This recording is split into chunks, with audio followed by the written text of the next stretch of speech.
Hello everyone, this is Prasenjit Das and welcome you all to my YouTube channel as well as my Facebook page Learn English. Today I'm going to explain 20 important solved questions based on determinants for upcoming HSLC examination and for the students of class 9 and 10. Sorry I could not upload my videos because my wife had an accident. Now she's okay. Now I'm ready with the questions. Here the first question is, the workers decided to form dash union. Whenever we get a question on determiner, we have to find out what word is written after the blank. And after the dash, after the blank, we have the word union that starts with the vowel letter U. And we know जब भी vowel से कोई word शुरू होता है तो हम लगाएंगे वहाँ पर N. लेकिन जब vowel letter का sound U करे, Y-U, इस word का sound, despite the use of the vowel letter U, we will go for here A because the sound of the word is a consonant sound that starts with the Y, U, union. Umbrella अगर मैं लिखूं तो umbrella लिखने से पहले U का sound आ रहा है, यानी हम वहाँ पर ये vowel sound का use करके N लगाएंगे. जब हम vowel sound से पहले यानी letter से पहले किसी vowel letter से पहले consonant sound अगर निकले, जैसे यूनियन को उच्चारण करते वक्त Y, U का आ रहा है पहले and Y is a consonant, तो हम यहाँ पर लगाएंगे A union. Next, Kalidas is dash Shakespeare of India. तो सबसे पहले देखते हैं ऑप्शन हमारे पास ए इन द आर्टिकल्स है. ए यानी एक, एन यानी एक, यानी दोनों नहीं हो सकता क्योंकि एक शेक्सपियर, दो शेक्सपियर, ऐसे हम गिनती इंसान को गिनती से में नहीं लाते यहाँ पर. और a Shakespeare is completely foolish and an तो हो ही नहीं सकता क्योंकि एन भावल से पहले आता है, तो लगेगा आंसर द. सवाल आया ऐसा क्यों? There is a rule called article the is used before proper noun when it is used as common noun. जब किसी प्रॉपर नाउन को व्यक्तिवाचक संज्ञा को जातिवाचक संज्ञा में बना दिया जाता है, अर्थात प्रॉपर नाउन तो एक है तो उसको हम लोग जातिवाचक यानी अनेक कैसे बना सकते हैं. दैट मीन्स आपके पास एक शेक्सपियर है तो हमारे पास भी एक शेक्सपियर है. तो when the proper noun is compared with another proper noun, that means we have made one Shakespeare there and one Shakespeare here. That means a comparison is made. तो जब इस प्रकार का कंपैरिजन किया जाए, किसी एक व्यक्ति को किसी और व्यक्ति विशेष के साथ तुलना किया जाए, तब उसको हम कंपैरेटिव डिग्री बना देते हैं, और सॉरी हम उसको कॉमन नाउन बना देते हैं.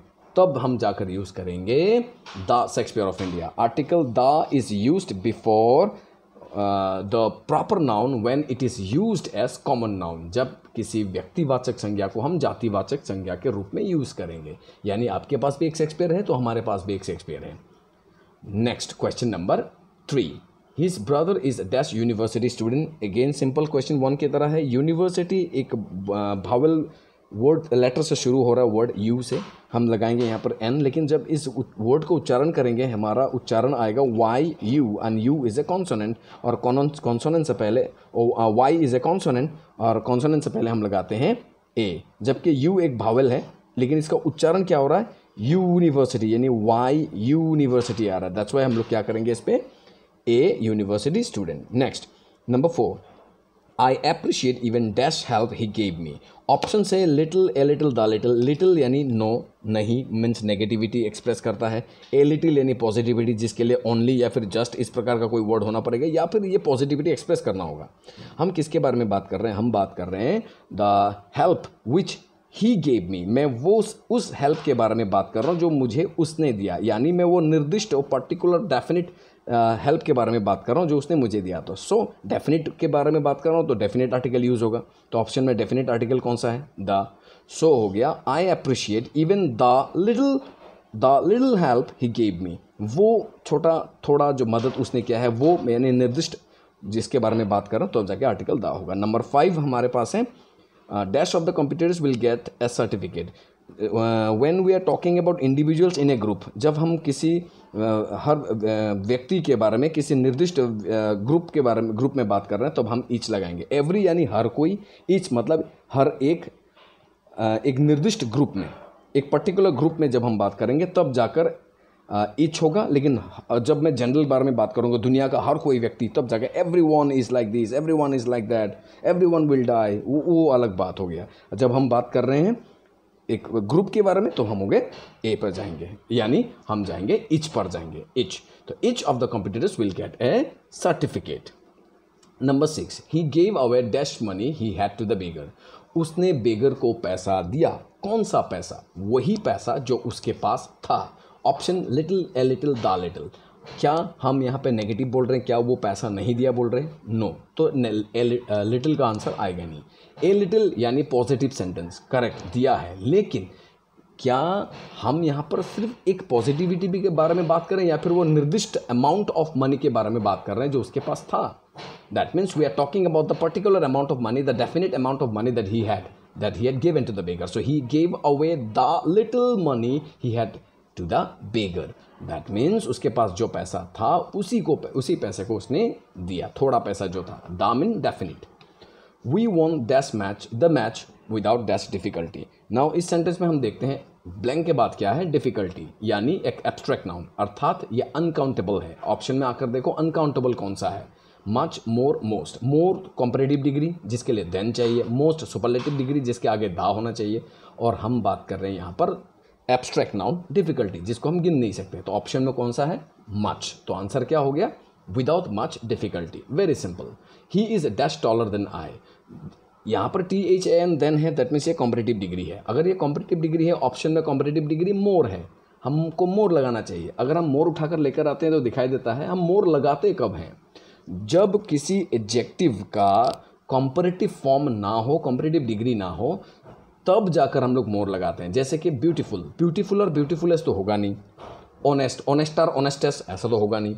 एक्टिव, एक्टिवर, एक्टिवेस्ट इस तरह का होगा नहीं, क्योंकि जब बाइसिलेबिक, ट्राइसिलेबिक, मल्टीसिलेबिक एडजेक्टिव होगा, जिस शब्द का जो वावल साउंड ज़्यादा होगा उसमें कभी भी EROEST नहीं लगेगा। जैसे कि big, bigger, biggest, small, smaller, smallest, cool, cooler, coolest, क्योंकि एक साउंड के वर्ड हैं सारे। Cool one sound, big one sound. जब भी हमारे पास 2 साउंड, 3 साउंड, 4 साउंड वाले आ जाएंगे तब हम लगाएंगे more and most. Handsome, more handsome, most handsome. तो यहाँ पर हमारे पास एडजेक्टिव कौन सा है ब्लैंक के बाद? टॉलर, यानी ये ऑलरेडी कॉम्पिटिटिव डिग्री में है, क्योंकि टॉल, टॉलर, टॉलेस्ट ये कॉम्पिटिटिव डिग्री में है, क्योंकि टॉल इज मोनोसिलेबिक वर्ड, ये एक मोनोसिलेबिक है। तो मोनोसिलेबिक में हम ऑलरेडी ER लगा चुके हैं, तो हम क्यों लगाएंगे मोर? क्योंकि मोर तो लगता है उन शब्दों में जिनका कॉम्परेटिव डिग्री और सुपरलेटिव डिग्री ना हो। मोर एंड मोस्ट तब लगाते हैं। तो बचा क्या ऑप्शन? मच। तो he is much taller than I, not me, I. So इसका फुल फॉर्म है he is much taller than I am. इसका फुल फॉर्म ये है, he earns dash than his husband, than her husband, sorry, she earns dash than her husband. Than है THAN, than competitive degree. Find out which is the competitive degree in option. Little, less, least, less है competitive degree, तो simple लगाओ less, answer खत्म। Next, hurry up, we have only, now जल्दी करो, हमारे पास केवल, मैंने पूछा गिव मी सम मनी, तुमने कहा सर पैसा नहीं है लेकिन मेरे पास केवल मतलब है तो, give me some money. You said I have no money sir, I have only it means you have, just means you have. That means only और जस्ट इंडिकेट डायरेक्टली कर रहा है कि ये पॉजिटिव सेंटेंस है।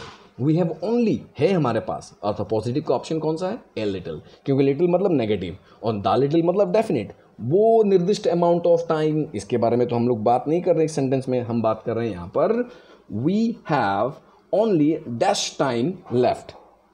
Now only word हमें बता रहा है we have only a little time left. So here we come to the end of this question. Number 11 now. Dash men are free from fault. Dash लोग, इंसान गलतियों से free हैं, यानी गलती नहीं करते। क्या ऐसा हो सकता है कि कोई व्यक्ति गलती ना करे? ऐसा कोई व्यक्ति दुनिया में है जिसने गलती ना की हो? नहीं। इंसान हर कोई जो जन्मा है उसने छोटी बड़ी कोई ना कोई गलती और पाप ज़रूर किया होगा। जाने अनजाने में जब हम चलते हैं तो कुचल देते हैं कई जीवों को, जैसे कि एंड को भी, तो वो भी तो एक गलती है। तो ऐसा कभी नहीं हो सकता कि इंसान गलती ना करे। इंसान गलतियों का पुतला है। दैट मीन्स हर कोई इंसान गलती करता है, कोई भी फ्री नहीं है, कोई भी व्यक्ति गलतियों से परे नहीं है, गलतियों से फ्री नहीं है। दैट मीन्स ये नेगेटिव है। और ऑप्शन में हमारा कौन सा है? Few, FU, the few. तो इसमें नेगेटिव कौन सा है? फ्यू। FU तो पॉजिटिव है, द फ्यू तो डेफिनेट है। तो हमारे पास आंसर क्या बचा? Few man are free from fault. Next, dash under graduates can apply for the post. Now word is written after the blank under graduates. U देखकर हर किसी को लगेगा सर ये तो भावेल है और साउंड भी कोई यू नहीं कर रहा है, तो बड़ा आसान है, तो हम लगाएंगे यहाँ पर an under graduates can apply for the post. Now question आया एन का मतलब क्या है? एन का मतलब है एक। कहीं पर नौकरी निकली है, एडवर्टाइजमेंट निकला है, वहाँ पर लिखा है एक अंडर ग्रेजुएट अप्लाई नहीं कर सकता है, बाकी सब कर सकते। क्या मतलब है? सिर्फ एक के लिए होगा? नहीं, यानी one word stands for the whole class. ये शब्द पूरा उस जात को, उस क्लास को, उस वर्ग को समझा रहा है जो अंडर ग्रेजुएट है। Dash under graduates can apply for the post. सभी अंडर ग्रेजुएट इस पोस्ट के लिए अप्लाई कर सकते हैं, केवल वो अंडर ग्रेजुएट नहीं, एक अंडर ग्रेजुएट नहीं। हम किसी निर्दिष्ट पर्टिकुलर के बारे में बात नहीं कर रहे हैं। That means this under graduates मतलब वो सारे अंडर ग्रेजुएट्स जो भी हैं वो अप्लाई कर सकते हैं। One word stands for the whole class. एक शब्द संपूर्ण जात को समझाए, उसके वर्ग को समझाए। सो हो जाएगा article the under graduates can apply for the post. Number 13 now he is dash younger than his wife. THAN than मिल गया तो ये कॉम्पिटिटिव डिग्री है। ऑप्शन में आकर देखो क्या है, मच, मोर, मोस्ट। हमारा कॉम्पिटिटिव डिग्री क्या है? मोर। हम उठा कर लाते हैं मोर। मोर लगाने के बाद आगे एडजेक्टिव क्या है? Younger. That means young, youngest. ये ऑलरेडी कॉम्पिटिटिव डिग्री में है। मोर हम नहीं लगाएंगे, तो हम आएंगे एक स्टेप उल्टा, यानी much. He is much younger than she is. कुछ लोग यहाँ पर हार लगाते हैं, इट्स एब्सोल्युटली रॉन्ग। हार नहीं होगा। क्यों, कैसे, मैं अगले सेंटेंस करेक्शन के वीडियो में ये बता दूंगा। Now dash city is a crowded place. शहर एक भीड़ वाला जगह है। तो वेरी सिंपल, आगे लिखा है a crowded place. So a city is a crowded place because C क्या है? कॉन्सोनेंट है। कॉन्सोनेंट से पहले क्या लगेगा? ए। एक शहर क्राउडेड प्लेस है, एक क्राउडेड प्लेस है। ये कॉमन डायलॉग सैलॉग में यूज़ होता है। हाँ, बोल सकते हो sir the city is a crowded place, क्यों नहीं बोल रहे हो? तो भाई साहब मैं कौन सा ये बोल रहा हूँ कि सिर्फ एक ही सिटी है, दैट पर्टिकुलर सिटी। द तो डेफिनेट हो गया ना, डेफिनेट माने वो निर्दिष्ट है। सिर्फ एक ही सिटी है जो क्राउडेड है, बाकी सिटी में क्या सन्नाटा फटा है? वो रेगिस्तान पड़ गया क्या? दिल्ली में कोई क्राउड नहीं है ना? सिर्फ कलकत्ता के सिटी में क्राउड है और बाकी में क्राउड नहीं है, वहाँ का सन्नाटा आ गया? भाई साहब के छुट्टी में चले गए सारे? नहीं, दैट मीन्स हम निर्दिष्ट सिटी के बारे में बात नहीं कर रहे हैं। एक शहर क्राउड बड़ा होता है, भीड़ वाला होता है। चलो आगे बढ़ते हैं। Now my favourite Anushka Shetty. दोनों फेवरेट हैं, नोरा फतेही। तो बच्चों में डोरा और बड़ों में नोरा, और हमारे बूढ़ों में अनुष्का शेट्टी। चलो, Anushka Shetty is dash beautiful then Nora Fatehi. तो यहाँ पर देखते हैं हम लोग, ऑप्शन हमारा एडजेक्टिव है, THAN देन लिखा है, तो हम आसानी से समझ लेते हैं ये कॉम्पिटिटिव डिग्री है। ऑप्शन में आते हैं मोर। अभी और मोर उठाने के बाद देखते हैं एडजेक्टिव कौन सा है? ब्यूटीफुल। ब्यूटीफुल ट्राइसिलेबिक वर्ड, यानी 3 उच्चारण, 3 भावल साउंड है इसमें, तो इसमें मोर लगेगा, क्योंकि ब्यूटीफुल का कॉम्पिटिटिव डिग्री ब्यूटीफुलर नहीं होता। Anushka Shetty is more beautiful then Nora Fatehi. ये एकदम ट्रू है, मेरे मन से ट्रू है, बाकी को पता नहीं। जिसको पसंद नहीं, नोरा को इधर कर दो, अनुष्का को इधर कर दो। चलो number 16, the man comes home twice dash month. वो व्यक्ति महीने में 2 बार घर आता है। कितने महीने में? 2 महीने में, 3 महीने में, 4 महीने में? तो ऑप्शन क्या है? A N the. ए मतलब एक, एन मतलब एक, दा मतलब निर्दिष्ट। निर्दिष्ट के बारे में हम तो बात कर नहीं रहे यहाँ पर, तो बचा क्या है? ए और एन। एन कब क्यों नहीं होगा? क्योंकि एन तो तब होगा जब भावल लेटर हो, आगे भावल है, एम तो कॉन्सोनेंट है। अगर एम अकेला होता तो समझ में आता, यहाँ तो एम के साथ पूरा वर्ड लिखा हुआ है, तो आंसर हो गया a month. Twice a month. A मतलब एक। A busy person has dash time to spare. सीधी बात, बिजी पर्सन, जो व्यक्ति बिजी है, क्या उसके पास समय बर्बाद करने का होगा? नहीं होगा। That means he has no time to spare. He has no time to spare. और ऑप्शन में नो मतलब कौन सा है? लिटिल, क्योंकि ए लिटिल मैंने पॉजिटिव, द लिटिल मैंने डेफिनेट। तो आगे चलते हैं क्वेश्चन नंबर 18। क्वेश्चन नंबर 18 हो गया, dash rich are not always unkind. Now rich are not always unkind. अमीर लोग हमेशा अनकाइंड नहीं होते। बहुत सारे सेंटेंस में लिखा होता है rich are unkind, rich are unkind, अमीर लोग अनकाइंड होते हैं। नहीं, ऐसा नहीं है। लॉकडाउन में हमने देखा है सोनू सूद जैसे महान व्यक्ति, हमने देखा है रतन टाटा जैसे व्यक्ति, ऐसे बहुत सारे बड़े बड़े जो एंटरप्रेन्योर है, चाहे वो अंबानी क्यों ना हो, सभी ने जितना जिसके पास जितना हो संभव हो, सभी ने सबको मदद किया, जिसके पास जितना हो। कुछ गिने चुने लोग ही होंगे जिन्होंने मदद नहीं किया, और बाकी सब ने छोटे से लेके गरीब से लेके अमीर से लेके अच्छे से लेके बुरे से लेके सभी ने लोगों की मदद की है। तो सब अमीर अनकाइंड नहीं होते हैं। दैट मीन्स सब, एक शब्द संपूर्ण जात को समझाए। यहाँ पर ए अगर बोलूँ तो सबसे पहले गलत हो जाता है, ए और एन मतलब एक, और आगे लिखा है आर यानी प्लूरल, तो बात वहीं पर ख़त्म हो गया, ए तो हो ही नहीं सकता। तो the rich are not always unkind, मतलब ये संपूर्ण जात को, संपूर्ण वर्ग को, संपूर्ण श्रेणी को समझाता है। Number 19, dash principal is a man of dash words. ये बड़ा कॉमन क्वेश्चन है, सवाल भी आता है कि एक प्रिंसिपल ऐसा पद है जहाँ पर उसको कम बोलना चाहिए, कम वो करना चाहिए, मतलब ऐसा एक पद है जहाँ पर वो ज़्यादातर निशब्द रहता है, ये माना जाता है। तो the principal is a man of few words, ये माना जाता है। A few positivity, the few तो तभी होगा जब यहाँ पर फ्यू गायब हो गया कहीं पर, क्योंकि प्रिंसिपल का नाम सुन के वो डर के चला गया कहीं, यहाँ पर बाई मिस्टेक टाइप नहीं हुआ होगा।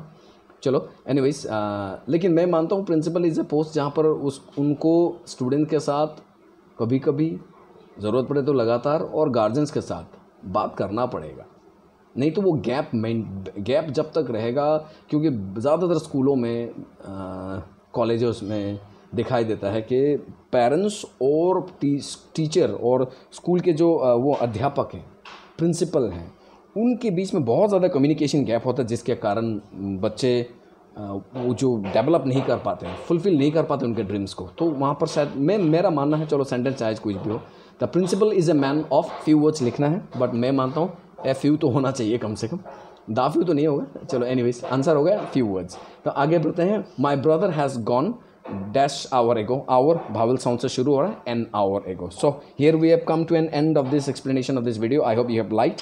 अगर पसंद आया तो ज़रूर लाइक कीजिए, शेयर कीजिए, कमेंट कीजिए। अगर कोई क्वेश्चन है तो ज़रूर मुझे नीचे पूछे, I will sure answer and reply your question. We will be back, I'll be back with the next video very soon. Thank you very much for your time.